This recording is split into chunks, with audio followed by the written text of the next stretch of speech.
This video will go through the basic procedure in creating a simple truss layout in Vertex BD. First, go to the Trusses menu in the Modeling tab and select Common Trusses. The Truss Parameters box will appear. We can set the thickness of the truss envelopes, the labeling prefix, the spacing of the trusses, and other values such as the 2D and 3D presentations. Once the parameters are set, now confirm. Please note the instructions in the taskbar which tell you whereabouts in the process you are. The first step is to select the above slopes. Here we just select all of the slopes that the top chord of the truss supports. Then once selected, click Confirm. The second step is to select the bottom slopes. If we have any ceiling planes or roofs under the slope, I can select these. However, if like this example, I don't have any below slopes and only have walls and roofs, I can use the Define Limiting Plane function from the contextual toolbar to add in an invisible plane. This function allows me to specify the height of the plane. I can type in a value if I already know it, or use the From Wall button selecting if I want to select from 2D or 3D. I then click on the exterior wall and BD picks up the top plate height.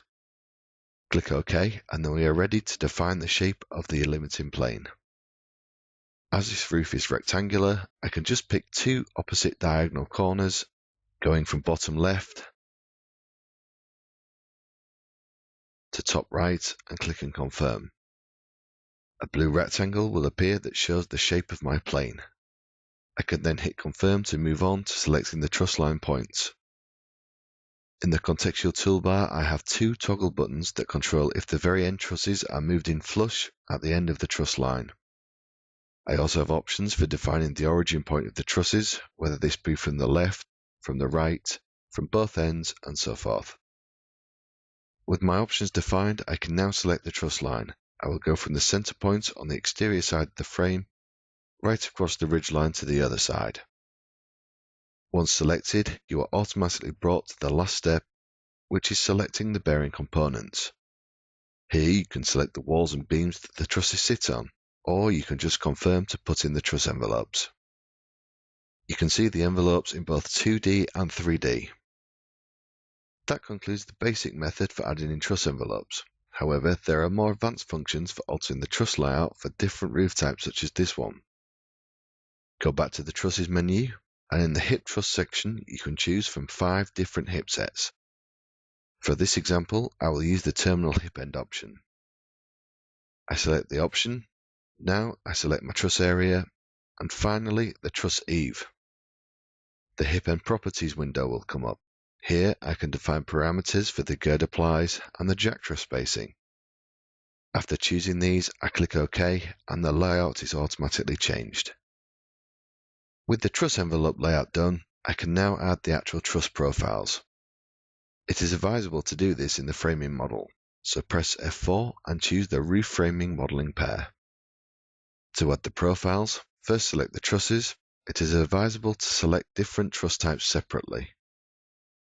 Then either right-click and generate parts, or the same command from the contextual ribbon tab.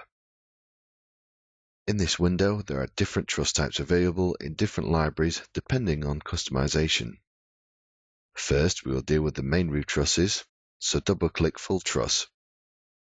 Here you can define the profiles used for each component of the truss as well as defining end web length.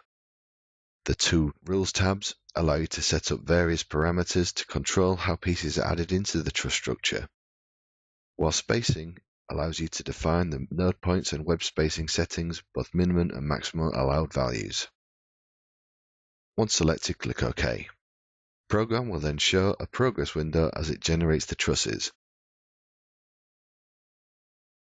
Once done, we can do the same for the half trusses, selecting the appropriate option in truss structures.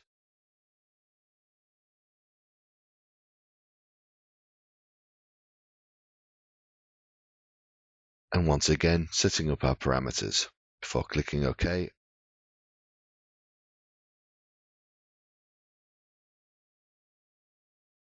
once done, we can see the trusses in 3D by pressing F2.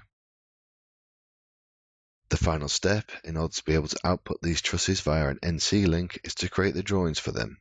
Go to the Output tab and select the Generate Truss Drawing command.